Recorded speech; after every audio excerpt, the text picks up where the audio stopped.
जय माँ इंद्राक्षी जय अम्बे। इंद्राक्षी धाम में दर्शकों आप सभी का हम हार्दिक स्वागत करते हैं। आज के दिन जिन जातकों का जन्मदिवस है, मैरिज एनिवर्सरी है, उन सभी को हमारी तरफ से बहुत बहुत शुभकामनाएं। साथ ही दीपावली का पंच पर्व कल से प्रारंभ हो जाएगा। कल धनतेरसी है, तो धनतेरसी के शुभ पर्व पर भी आप सभी को बहुत बहुत प्रेम, बहुत बहुत शुभकामनाएं। हम धनतेरसी में क्या खरीदें, क्या खरीदना सबसे शुभ होता है, क्या पूजन करें, कैसे यम का हम दीप लगाएं, सारी चर्चा आपको इस अंक में जानने को मिलने वाली है। तिथियों का ऊपर नीचे घटना बढ़ना हो जाता है, उस कारण हमारे 30 त्यौहार कई बार थोड़ा सा एक त्यौहार 2 बार भी हो जाता है, या जैसे छोटी दीपावली में ही बड़ी दीपावली भी बन जाती है, तो वो तिथियों के हिसाब से होता है। आज का हम पंचांग भी आपको बताएंगे, वो भी कृपया करके आप ध्यान से सुनिएगा। तो आइए पहले हम पंचांग की बात कर लेते हैं, फिर हम धनतेरसी के ऊपर आपको सारी चीज़ें बताने वाले हैं। 9 नवंबर सन 2023, दिन गुरुवार बृहस्पतिवार, संवत 2080, कार्तिक मास, कृष्ण पक्ष, तिथि एकादशी और द्वादशी का आज मिलन है। एकादशी आज सुबह में 10:48 तक रहेगी, फिर द्वादशी लग जाएगी। कहीं आपको ये न लगे कि आज तो एकादशी है तो कल धनतेरसी कैसे बनती है, इसीलिए आपको बता रहे हैं। आज एकादशी 10:48 तक है, उसके बाद द्वादशी रहेगी, और कल जो द्वादशी है वो 12:40 के आसपास तक रहेगी, फिर त्रोदशी लग जाएगी। यानी कि धनतेरसी, धनतेरस का पर्व कल 10 नवंबर को मनाया जाएगा। क्लियर होगी सारी बातें। एकादशी का व्रत आज भी बहुत लोगों ने किया है, और मुख्यतः आज भी बहुत लोग कर रहे हैं, और कल भी बहुत लोगों ने किया है। दोनों ही हिसाब से एकादशी का व्रत माननीय है और आपका सही तरीका है। नक्षत्र उत्तरा फाल्गुनी, राहु काल 1:30 से 3, दिशा शूल दक्षिण दिशा। धनतेरस पर मन में आप लोगों के बड़े लालसाएं रहती हैं, बड़ा लालच रहता है कि हम सोना खरीद लें, ज़िंदगी बदल जाएगी, लक्ष्मी माता प्रसन्न हो जाएंगी। लेकिन देखो, सभी की सोना खरीदने की स्थिति नहीं होती है। वस्तु स्थिति यह है, धनतेरसी पर सबसे ज़्यादा शुभ खरीदना क्या होता है ये जानें आप। सबसे ज़्यादा जो शुभ होता है धनतेरसी पर, चांदी का सिक्का या चांदी का कोई भगवान से, कर्मकांड से या पूजन से संबंधित पात्र खरीदना सबसे ज़्यादा शुभ माना गया है। चांदी खरीदने की स्थिति हमारी ना हो, हमारी पॉकेट अलाउ ना करती हो, तो स्टील का नया बर्तन, धातु का नया बर्तन खरीदना भी शुभ माना जाता है। धनतेरस पर टूटे फूटे बर्तनों को दे करके नए बर्तन लेना भी सबसे शुभ माना जाता है।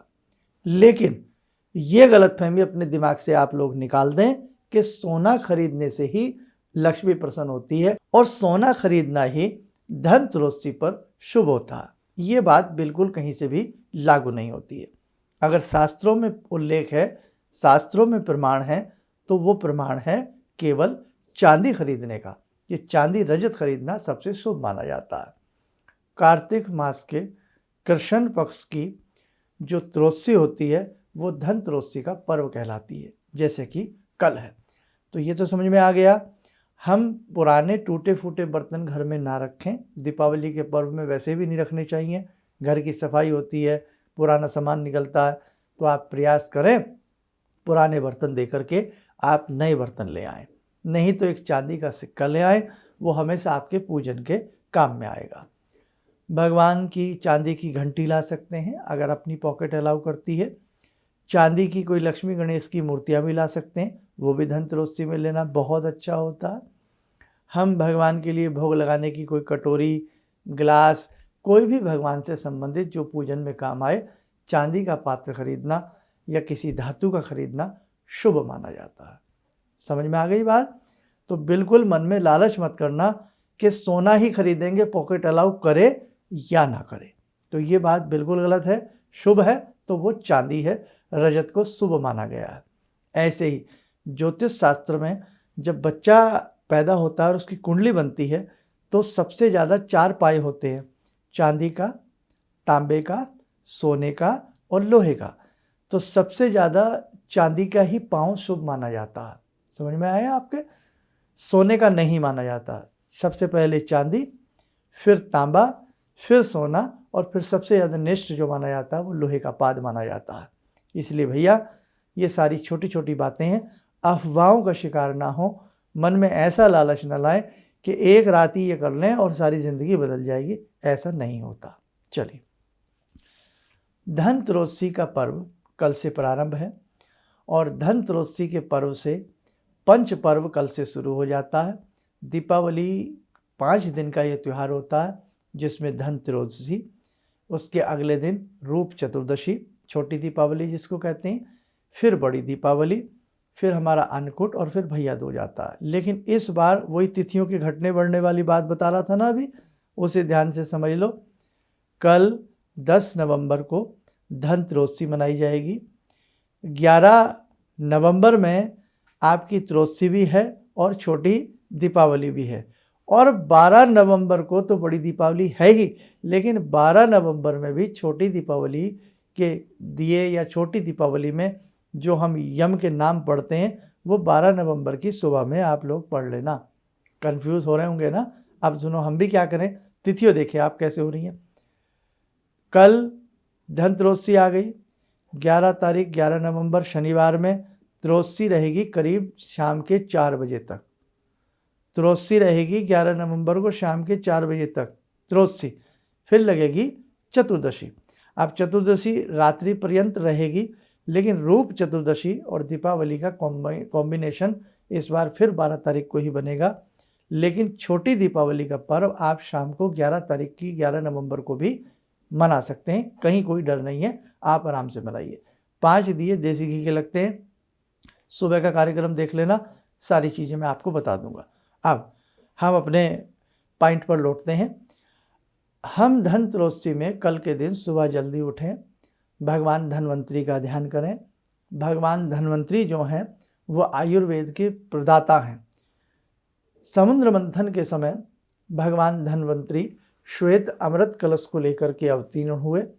उसी दिन से भगवान धन्वंतरी का पूजन किया जाता है। शरीर है, स्वास्थ्य है, निरोगिता है, आयुष्य है, तो जीवन के सभी काम हैं, नहीं तो सब कुछ बेकार हो जाता है। इसलिए कल के दिन भगवान धन्वंतरी का अच्छे से पूजन करना। भगवान विष्णु जी की ही एक प्रतिरूप है भगवान धन्वंतरी, उनका अच्छे से पूजन करना। अपने आयुष्य की शुभकामना के लिए, अपने परिवार की स्वास्थ्य समृद्धि के लिए भगवान धन्वंतरी से को प्रणाम करना, उनका पंचोपचार पूजन करना। और कल शाम से अपने दरवाजे के मुख्य जो दरवाज़ा है आपका मेन गेट, उसके बाहर यम के निमित्त 4 बत्ती वाला दीपक, धर्म अर्थ काम मोक्ष रूपी दीपक घर के बाहर जलाना। थोड़ा सा अन्न किसी कटोरी में या दोने पत्तल में रख के उसके ऊपर 4 बत्तियों का दीप रखना और अपना मुख दक्षिण दिशा की तरफ रखते हुए उस दीप को प्रज्वलित करना। क्यों? क्योंकि दक्षिण दिशा जो होती है वो यम का द्वार मानी जाती है। इसलिए जब हम संसार से जाते हैं, विदाई लेते हैं, हमारा शव जिस समय धरा के ऊपर होता है तो पांव जो मुर्दे के होते हैं वो दक्षिण दिशा की तरफ ही किए जाते हैं। यम का द्वार होती है। भगवान न करे किसी के परिवार में अकाल मृत्यु हो, कोई शरीर से जर्जर हो जाए, इसलिए भी धनत्रयोदशी में यम के निमित्त ये दीपदान किया जाता है। एक इसमें प्रसंग जोड़ा है। एक बार यमराज ने अपने दूतों से पूछा कि आप जब किसी के घर जाते हो, प्राण हरते हो, तो कभी तुम्हारा मन नहीं दुखा किसी के प्राण हरते समय? तो दूत पहले तो मौन रहे, फिर बोले कि हाँ, अब हमारा कर्म ही ऐसा है कि हमें ये करना पड़ता है। लेकिन जब वहाँ रुदन क्रुंदन होता है, मन हमारा आहित होता है। एक बार की घटना है, दूत कह रहे हैं कि एक राजकुमार जिसकी शादी को मात्र 4 दिन हुए थे, बड़ा सुंदर जोड़ी, जब हम उसके प्राणों को हर करके चले तो वहाँ जो रुद्र क्रंदन हुआ उससे हमारा मन आहलित हो उठा, हमारा मन पीड़ित हो उठा कि कैसा काम हम लोग करते हैं, लेकिन विधि का विधान है जो करना भी पड़ता है। तो ये दूत कहते हैं कि हे प्रभु, कोई ऐसी युति नहीं कि व्यक्ति के घर में अकाल मृत्यु ना हो, असामयिक मृत्यु ना हो, स्वास्थ्य संवर्धन की दृष्टि सभी के घर में स्थिति अच्छी बनी रहे, तब यम कहते हैं कि धनत्रयोदशी से लेकर 5 दिन के लिए जो अपने घर के बाहर मेरे निमित्त 4 बत्ती वाला दीपक अर्पण करता है, उससे मैं प्रसन्न रहता हूँ, उस घर में अकाल मृत्यु नहीं होती। तो ये जो दीप जलाए जाते हैं, ये बहुत श्रद्धा से आप दीप जलाइए। आना और जाना संसार का एक नियम है, जो आया है वो जाएगा भी, लेकिन फल समय पर पके और अपनी टहनी से डंठल से अलग होवे तो समझ में आता है, लेकिन कच्चा ही फल टूटे स्वाद नहीं होता। ऐसे ही अचानक ज़िंदगी के ब्रेक लग जाए और व्यक्ति चला जाए तो परिवार में तो दिक्कत आती है। इसलिए मेरे बच्चों, कल धनत्रयोदशी है, आप बहुत अच्छे से एक पंचमुखी दीपक, चौमुखा दीपक बना करके, दीपक चाहे आटे का बना लो, उसमें 2 बत्तियां क्रॉस करके डाल दो, दीपक चाहे मिट्टी का ले लो, उसमें 2 बत्ती डाल दो, अनाज के ऊपर रखकर वो दीप जलाएं।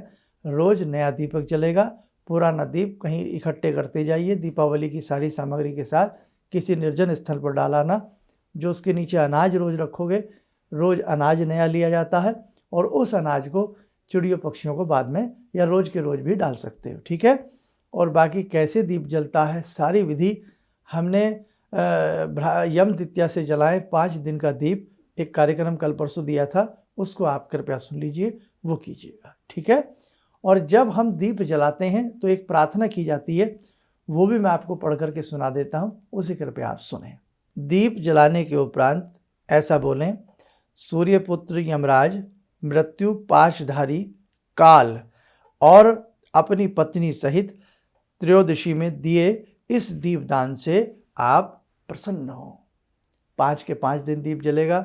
और इस बार वही तिथियों वाली जो मैंने आपको बात बताई थी कि इस बार जैसे दीपावली से अगले दिन क्या होता है, अन्नकूट होता है, गोवर्धन पूजन होता है, इस बार एक दिन छोड़ करके रहेगा, क्योंकि दीपावली के बाद आ रही है सोमवती अमावस्या। हालांकि अमावस्या में दीपावली का ही पूजन होता है, लेकिन इस बार अमावस्या की भी बेला है, चतुर्दशी की भी बेला है, और पूर्णतः एक तिथि हमारी अमावस्या की अलग से हमें सोमवती अमावस्या के रूप में 13 तारीख को मिल रही है। इसलिए 13 तारीख को पितरों के निमित्त या सोमवती अमावस्या के स्नान का महात्म्य रहेगा। अन्नकूट का जो चीज़ त्यौहार रहेगा 14 नवंबर को रहेगा और 15 नवंबर की बृहत द्वितीया रहेगी। तिथियों का खेल ऐसा ही होता है, हमें अपने हिंदू रीति रिवाज तिथियों के हिसाब से मनाने होते हैं, ना कि अंग्रेज़ी तारीखों के हिसाब से, ठीक। अब हम कल सुबह नहा धो करके, ये तो शाम की बात बता दी मैंने दीप लगाने वाली, सामान क्या खरीदें, क्या वस्तु खरीदना अच्छा होता है ये आपको बता दिया। बाकी तो भैया अपनी जेब पे आधारित है, खरीदने को पूरा जहान खरीद लो आप, कौन मना करता है आपको।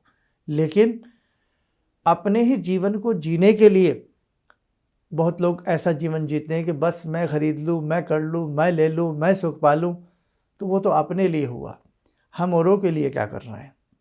तो ऐसा भी सामान खरीदिए, पक्षियों के लिए अनाज खरीदिए धनत्रयोदशी पर, गौशाला के लिए चारा लीजिए आप धनत्रयोदशी पर, गरीबों के लिए वस्त्र खरीदिए आप धनत्रयोदशी पर, असहायों ज़रूरतमंदों की ज़रूरत पूरा करने का साजो सामान खरीदिए आप धनत्रयोदशी पर।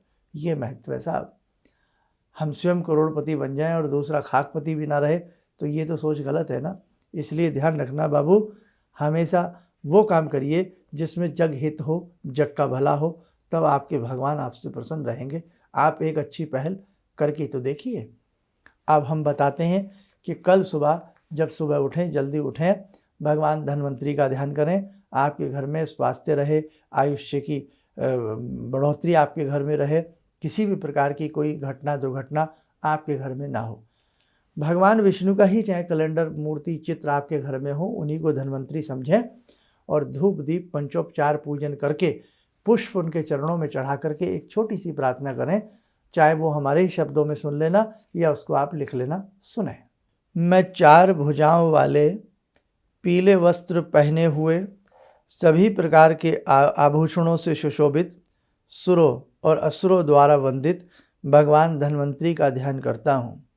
तरुण कमल नयन, सभी अलंकारों से विभूषित, अमृत पूर्ण कमंडलू लिए हुए, यज्ञ भाग को खाने वाले, भोगने वाले, देवों और दानवों से वंदित, श्री से युक्त भगवान धन्वंतरी का मैं ध्यान करता हूँ, भजन करता हूँ, पूजन करता हूँ। भगवान धन्वंतरी मुझे मेरे परिवार को, मेरे समाज को, मेरे राष्ट्र को, मेरे देश को सुख समृद्धि वैभव प्रदान करें। ठीक है, ऐसी विनीत भावना भगवान धन्वंतरी से मांगना। आज शायद ही कोई ऐसा शरीर बचा हो जो बीमारियों का घर ना बन गया हो। एक शरीर है, 70 बीमारियां हम लोग लपेटे पड़े हैं। मानोगे ना मानोगे, कोरोना काल आया, भगवान धन्वंतरी की कृपा हुई, कितने काढ़े, कितने कवाथ, कितनी देसी जड़ी बूटियों का प्रयोग किया गया। सोचो, आयुर्वेद ना होता तो क्या होता। इसीलिए कहने का भाव, आयुर्वेद की गरिमा को समझो, आयुर्वेद के मर्म को समझो।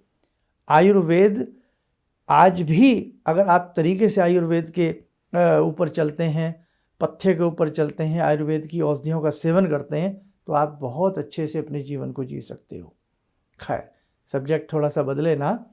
कहने का भाव, कुछ भी आपसे ज़्यादा ना हो, हर वर्ष धनत्रयोदशी पर आयुर्वेद के प्रदाता भगवान धन्वंतरी का तो पूजन कर ही लिया करो, ताकि आपके घर में सुख शांति स्वास्थ्य संवर्धन बना रहे। ठीक है, तो ऐसे कर लेना। आइए 2 मिनट के लिए सच्ची भावना से हमारे साथ हाथ जोड़ें, पूजन करते हैं भगवान श्री धन्वंतरी श्री हरि का। ॐ करारविन्दे न पदारविन्दं मुखारविन्दे विनिवेशयन्तं वटस्य पत्रस्य पुटे शयनं बालामुकुन्दं मनसा स्मरामि बालामुकुन्दं मनसा स्मरामि कस्तूरीतिलकं ललाटपटले वक्षस्थले कौस्तुभं नासाग्रे वरमौक्तिकं करतले वेणुकरे कङ्कणं सर्वाङ्गे हरिचन्दनं सुललितं कंठे च मुक्तावले गोपास्ति परिवेष्टितो विजयते गोपालचूडामणि शान्ताकारं भुजगशयनं पद्मनाभं सुरेशं विश्वाधारं गगनसदृशं मेघवर्णं शुभांगं लक्ष्मीकान्तं कमलनयनं योगवृद्ध्यानगम्यं वन्दे विष्णुं भवभयहरं सर्वलोकैकनाथं। कवच बना लें, ध्यान करें, भगवान श्री हरि की कृपा हम सबके ऊपर बरस रही है।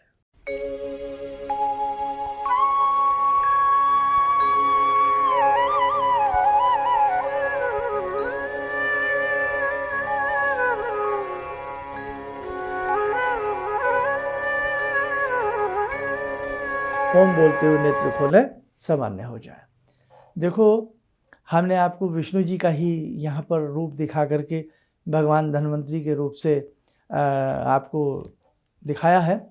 इसलिए इस बात को जो है, आपके घर में अगर कोई चित्र भगवान धन्वंतरी का सबके घर में नहीं होता है, तो आप भगवान विष्णु को ही रूप को उनका समझ करके, क्योंकि उसमें चक्र भी है, गदा भी है ना, तो भगवान विष्णु को ही समझ करके उनकी पूजा कर लें। आज के दिन विष्णु सहस्त्रनाम का पाठ करना बहुत अच्छा होता है, यानी कि धनत्रयोदशी में। और धनत्रयोदशी में संध्या के बाद आप ये प्रयास करें कि जो भी आपसे भगवान का भजन यजन बन पड़े, उसे आप लोग करने का प्रयास करना। बाकी रूप चतुर्दशी, जिसे हम नरक चतुर्दशी कहते हैं, नरक चतुर्दशी में हमें नरक की यातनाएं ना भोगनी पड़े, इसके निमित्त हमें यम के कुछ विशेष नामों को जपना पड़ता है, वो भी हम आपको बता देंगे। वो सारा कार्यक्रम देख लेना। अब आप हमारे प्रतिदिन सुबह के 7 बजे के कार्यक्रम प्रतिदिन देखते जाना, सारी बातें आपको समझ में आती रहेंगी। ठीक है, हमारे दोनों चैनल हैं, दोनों को देखते रहना। और हमने दीपावली विशेषांक बना दिया है, उसको देख लेना। धन वर्षा पोटली, वो भी प्रोग्राम हमारा देख लेना कि दीपावली की रात्रि में एक विशेष धन की पोटली बनाते हैं, वो कैसे प्रयोग लाई जाती है, कैसे बनाई जाती है, खरीदने की ज़रूरत नहीं है, स्वयं उसे बनाइए अपने लिए भी और कहीं दूर बैठे अपने परिजनों, अपने बच्चों के लिए भी। चलिए, आप स्वस्थ रहें, सुखी रहें। इन्हीं शुभकामनाओं के साथ हम अपनी वाणी को विराम देते हैं। जय जय अम्बे। भगवान से जुड़ो और भगवान से जुड़ने का जरिया आपने बताया, बहुत अच्छा लगा, बहुत धन्यवाद। और सनातन धर्म को जिंदा रखने के लिए आप जो प्रयास कर रहे हैं वो बहुत सराहनीय है। हम लोग को मौका मिला है, हम लोग भाग्यशाली हैं जो आपके करीब आने का हम लोग को मौका मिला है। किसी भी समस्या के समाधान के लिए मिले प्रसिद्ध हस्तरेखा एवं वास्तु विशेषज्ञ प्रोफेसर धर्मेंद्र शर्मा जी से। नोट: शिविर में भाग लेने हेतु एवं व्यक्तिगत रूप से मिलने के लिए कॉल करने का समय सुबह 10 बजे से शाम 6 बजे तक। हमारे विभिन्न ज्ञानवर्धक कार्यक्रम देखने के लिए आप हमें अभी सब्सक्राइब करें, बेल आइकन को प्रेस करें ताकि आप देख सकें हमारा कार्यक्रम सबसे पहले। और अधिक जानकारी के लिए फेसबुक पेज को लाइक करना न भूलें।